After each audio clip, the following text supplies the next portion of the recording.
Hi guys! Magandang araw sa inyong lahat. Ito guys, yung isa sa ating content, yung bodybuilding. Gusto ko lang i-share sa inyo guys kung ano yung mga equipment natin na ginagamit natin sa ating mini gym. Kasi dito sa apartment namin guys, ay naglagay ako ng kunting area space para sa ating mga equipment. Meron tayo dito guys, yung para sa pull up, yung kabibili lang natin. Pwede tayo guys dito mag pull up, pero masakit para guys yung back ko kasi katatapos ko lang nag-gym kanina. Yun, pwede natin gawin dito guys yung pull up.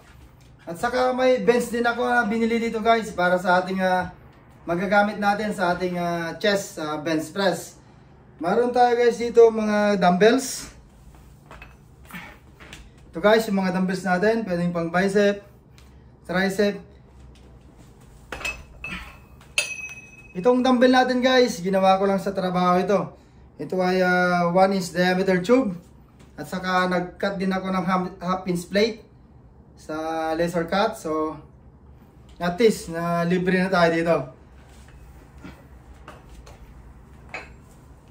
Meron din tayo guys, easy bar. Yung plate, kinat ko na rin sa trabaho yan. So, pwede itong pang bicep.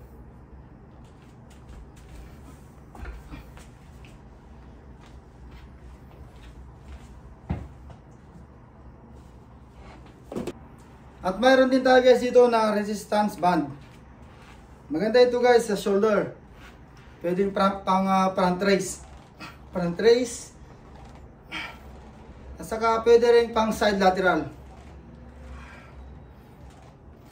Oh, yan oh. Kung ako yung form.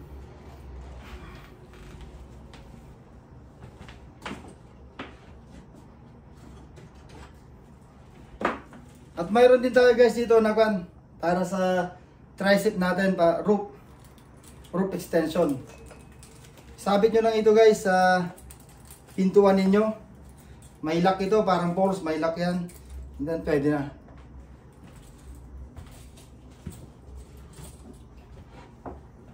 So guys, at least kung hindi kayo makapunta sa gym, pero ako naka-register pa rin ako sa gym every weekend, Saturday and Sunday, nakakapag-gym po tayo.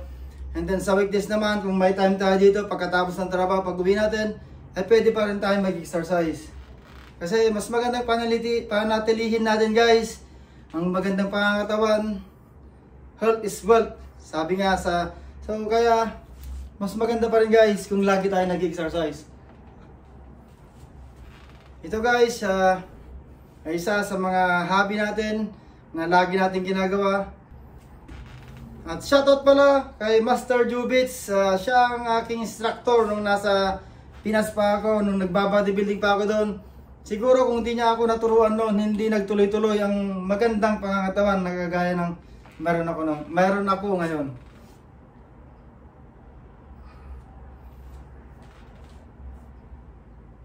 Yan o.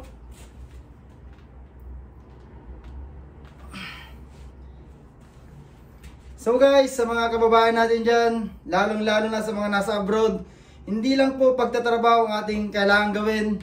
Mas maganda pa rin po na paglaanan natin ang atensyon ng ating pangangatawan, ang ating health, mag-exercise po tayo. Kahit hindi po kayo mag-bodybuilding, basta tuloy-tuloy lang po tayo sa pag-exercise.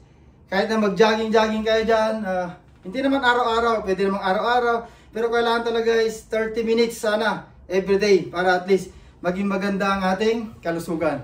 Okay guys, ako po ang inyong lingkod, Architect Peter Monar.